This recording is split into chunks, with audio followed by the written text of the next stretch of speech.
Wednesday morning இன்னைக்கு கொஞ்சம் லேட்டாவே தான் ஆஷாவை ஸ்கூல்ல கொண்டு போய் விட்டோம். அவங்க எல்லாருமே பிரேயருக்கு நிக்க வச்சிருந்தாங்க.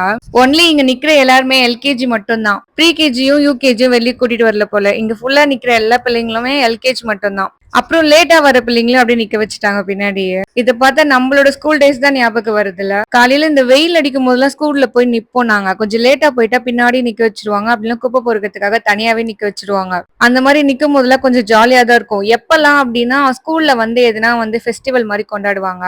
அப்பப்போ எங்க ஸ்கூல்ல வந்து எதனா ஒரு டிராமா மாதிரி பண்ணுவாங்க. சோ காலையில அந்த ஃபர்ஸ்ட் பீரியட் அப்படின்றது இருக்காதா, அதனால ஜாலியா போவோம் நாங்க. அன்னைக்கு அது நடக்க போகுதுன்றதும் தெரியாது வீட்ல இருந்து போகும்போது. பட் திடீர்னு நாங்க போனதும் அந்த ஃபர்ஸ்ட் பீரியட் கட் ஆகும் பாருங்க, ரொம்ப சந்தோஷமா இருக்கும். எங்களுக்கு ஏன் அது தெரியாது முன்னாடியே அப்படின்னா, நான் வந்து கான்வென்ட் ஸ்கூல்ல தான் படிச்சேன். அங்க வந்து ஹாஸ்டல்ல வந்து கிறிஸ்டின் கேர்ள்ஸ் தான் இருப்பாங்களே ஃபுல்லாவே. இன்னும் எங்க ஸ்கூல்ல வந்து நிறைய பேர் வந்து இந்த ஸ்ரீலங்கால இருந்து வந்தவங்களும் இருந்தாங்க. என் கிளாஸே 2 பேர் இருந்தாங்க. பட் அவங்க தமிழ் டிஃபரெண்ட் எல்லாம் இருக்காது, நம்மள மாதிரிதான் இருக்கும். நான் வெறும் அவங்க 2 பேருக்கு மட்டும் சொல்றேன். அவங்கள வச்சே இவங்க எல்லாமே பண்ணுவாங்களா, சோ மோஸ்ட்லி வந்து அவங்கதான் இருப்பாங்களே எல்லா ஃபெஸ்டிவல்லயும்.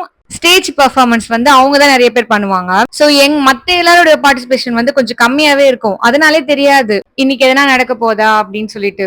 வெயிலே அடிச்சாலும் ஜாலியா உட்காந்துருப்போம் கிரவுண்ட்ல. நீங்களா படிக்கும்போது உங்க ஸ்கூல்ல இந்த மாதிரி எதனா நடந்திருக்கா?